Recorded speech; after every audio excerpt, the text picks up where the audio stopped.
নোয়াখালীর দ্বীপ উপজেলা হাতিয়ার নিঝুম দ্বীপ ইউনিয়নের প্রায় 9 কোটি টাকার যে সড়ক রয়েছে, এই সড়কের কাজে অনিয়ম হয়েছে বলে এখানকার মানুষজন অভিযোগ করছেন। তারা বলছেন যে এই ঘটনায় তদন্তের দাবি জানিয়েছেন এবং এই রাস্তায় যে কাজ বাকি রয়েছে সে কাজগুলো যেন সঠিকভাবে হয়, তারা সেটাই দাবি জানিয়েছেন। আমরা এই মুহূর্তে অবস্থান করছি নিঝুম দ্বীপ ইউনিয়নের যেই সড়কটি হয়েছে মুক্তিযোদ্ধা বাজার থেকে শুরু করে উপরের বাজার দিয়ে যেই 9 কোটি টাকার যে প্রকল্প হয়েছে আমার বাজার পর্যন্ত।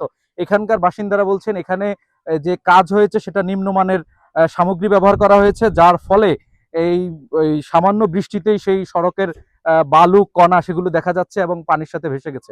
আমরা একজন বাসিন্দার সাথে কথা বলবো। এই এই কাজে কি ধরনের অনিয়ম হয়েছে?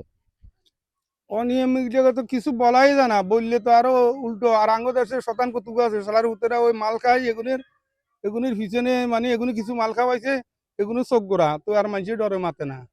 আঙ্গ দেশে মেম্বার আছে না, আমরা ওয়ান লেভেলের সাধারণ মেম্বার আছে না, সৌর কতগুয়া, এই সৌর এগুলোর লগে মনে করেন ভালো একটা সম্পর্ক।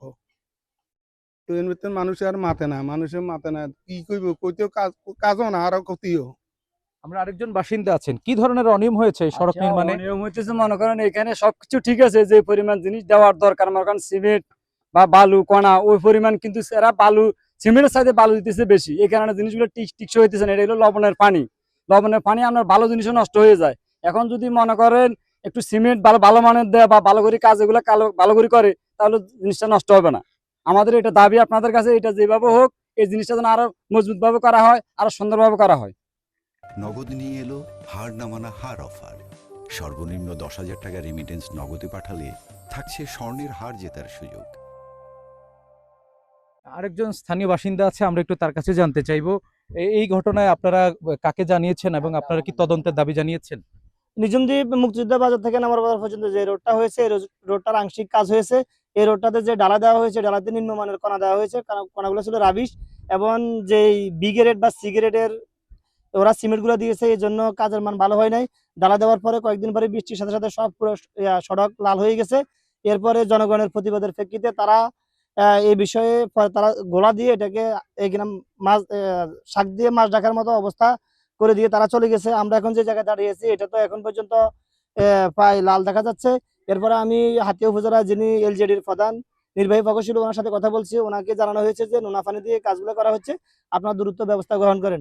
আমরা আশা করি আগামীতে যে রাস্তার কাজটা বাকি আছে এটা যেন এলজিডি অফিসের যিনি নির্বাহী প্রধান আছে ওনার একক তত্ত্বাবধানে যেন কাজটা পরিপূর্ণভাবে সমাপ্ত হয়, আমরা এটা জোর দাবি জানাচ্ছি। আমরা আরেকজন বাসিন্দা আছেন, আমরা একটু তার কাছে জানতে চাইবো কাজের কি ধরনের অনিয়ম হয়েছে এবং আপনি কি দেখেছেন? কাজের অনিয়ম হয়েছে এখানে আপনার সিমেন্ট একবারে কম ব্যবহার করা হয়েছে, রাবিশ দিয়ে হচ্ছে কাজটা করা হয়েছে। আমি আমার দেশের অধিকার নিয়ে আমার দেশের জনগণের পক্ষ হয়ে কথা বলার কারণে আমাকে তারা হুমকি দিছে। তো আসলে এই হুমকিটা কিভাবে দিল, তারা কোথায় থেকে এত সাহস পায় এটা বুঝতেছি না। তো সামনের দিকে আমরা আশা করব আমাদের রাস্তাটা যাতে ভালোভাবে হয়, কারণ হচ্ছে তারা আজকে রাস্তাটা করে কালকে চলে যাবে, তো পরবর্তীতে কষ্ট করতে হবে আমরা। তো তো আমাদের দাবি যাতে রাস্তাটা খুব ভালোভাবে হয়। এখানকার মানুষজন যেটা জানিয়েছেন, এই সড়কের পেছনে যদি কারো হাত থাকে, অনিয়মের পেছনে যদি কেউ জড়িত থাকেন, তাহলে সেটা যেন তদন্ত করে প্রয়োজনীয় ব্যবস্থা নেওয়া হয় এবং ঊর্ধ্বতন কর্তৃপক্ষ যেন সে বিষয়ে সজাগ দৃষ্টি রাখেন।